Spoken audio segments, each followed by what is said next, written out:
ایک بزرگ فرماتے تھے اگر کسی کو تم برائی میں بھی دیکھو تو یہ سوچو ہو سکتا ہے اس کی زندگی کی آخری برائی ہو پھر وہ توبہ کر لے، اور میری زندگی کی ہو سکتا ہے یہ آخری نیکی ہو، مجھ سے کوئی گناہ سرزد ہو جائے۔ کتنے لوگ ہیں جو مرتبہ کمال پہ پہنچے لڑک گئے، بڑے بڑے لوگ تھے لیکن انجام ٹھیک نہیں ہوا۔ بلعم بن باورا کی مثال ہمارے سامنے موجود ہے۔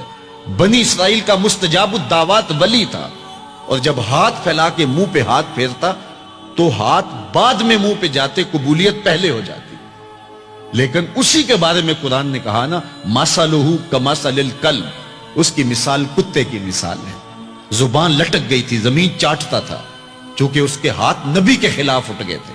اس نے سمجھا تھا میں مستجاب الدعوات ہو گیا ہوں، اب جو چاہوں جس کے بارے چاہوں بد دعا کر دوں، لیکن بد دعا اپنے حق میں نکل گئی، زبان لٹک گئی۔ اس لیے میاں صاحب بولے پڑھنے اتے مان کرینا نہ آکھی میں پڑھیا، او جبار کہار صداوے متا روڑ دے وے دودھ کڑیا۔ تو اس لیے ہر وقت ڈرتے رہو۔ ابھی ملیکہ کہتے ہیں میں نے 30 اصحاب رسول سے ملاقات کی ہے، 30 اصحاب رسول سے، تو میں نے ہر شخص کو فکر مند پایا ہے۔ وہ کہتے تھے ہمارا انجام ٹھیک ہو جائے، انجام ٹھیک ہو جائے۔ حضرت سیدنا ابو بکر صدیق رضی اللہ تعالیٰ عنہ، جن کے بارے میں میرے رسول کی زبان سے لفظ نکلے ابو بکر فی الجنہ، ابو بکر جنتی ہے، لیکن وہ کہتے ہیں ایک چڑیا کو دیکھ کے شاخ پہ بیٹھی ہے، کہا واہ چڑیا کتنی موج ہے تجھے، ایک شاخ سے اڑتی ہے دوسری شاخ پہ بیٹھ جاتی ہے، اور قیامت کے دن تیرا حساب بھی نہیں ہوگا، پھنسے تو ہم ہیں جن کا حساب ہوگا۔ یہ وہ لوگ ہیں جن کی زندگی دیکھیے، ان الشیطان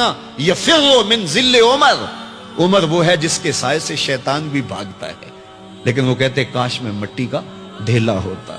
اللہ اکبر، یہ وہ لوگ ہیں جن کی زندگیاں تقوی سے عبارت تھی، اور اللہ کی خشیت جن کے سینوں کا نور تھا اور باطن کا سرور تھا۔ ہمارے بہت سارے معاملے اور بہت ساری خرابیوں کی جڑ یہ ہے کہ ہم نے اس دنیا کو اوڑھنا بچھونا بنا لیا۔ ایسے اس دنیا میں ہم زندگی گزار رہے ہیں جس طرح ہم نے اس دنیا سے کبھی جانا ہی نہ ہو۔ اس لیے دنیا کی بے رغبتی، دنیا کی بے رغبتی کا مطلب یہ نہیں ہے کہ ترک دنیا کیا جائے۔ اس پر صوفیاء نے جو بات کہی وہ بہت خوبصورت کہی۔ وہ کہتے ہیں کہ دنیا کے اندر ایسے رہو جس طرح کشتی پانی میں رہتی ہے، کہ کشتی پانی میں رہتی بھی ہے لیکن پانی کو اپنے اندر آنے بھی نہیں دیتی۔ تم دنیا میں رہو، دنیا تمہارے اندر نہ رہے۔ اگر تم دنیا میں رہو گے تو خیر ہے، اگر دنیا تمہارے اندر رہی تو پھر کچھ نہیں بچ پائے گا۔ کشتی پانی میں رہے تو خود بھی تیرتی ہے، اوروں کو بھی تراتی ہے، لیکن اگر پانی کشتی میں آ گیا تو کشتی کو لے ڈوبے گا۔ اس کی رحمت کے دروازے کھلے ہیں، آج ہم اس کی چوکھٹ پہ آ جائیں، کل تو آنا ہی آنا ہے۔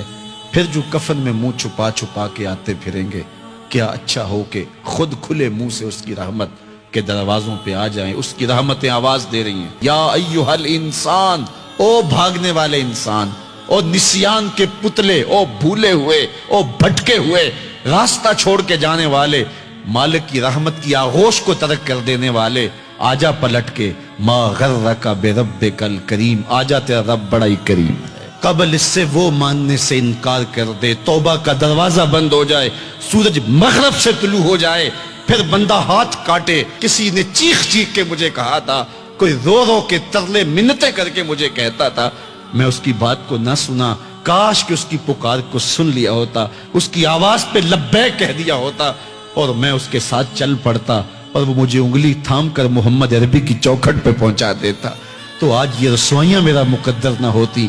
صاحب آؤ، کتاب رحمت آواز دے رہی ہے، کتاب رحمت تمہاری انگلی تھام رہی ہے اور تمہیں حضور کی چوکھٹ تک پہنچا رہی ہے، اور آمنہ کا لال تجھے اپنے دامن میں لے کے رب سے مغفرت اور بخشش کا پروانہ لے کے دے رہا ہے۔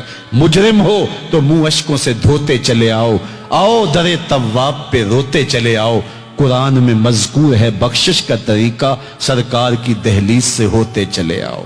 اور تھوڑی سی زندگی باقی ہے، بہت زندگی کاٹ چکی، آوارگی میں کاٹ دی، اور گناہوں میں کاٹ دی، منمانیوں میں کاٹ دی، خواہشات نفس میں کاٹ دی۔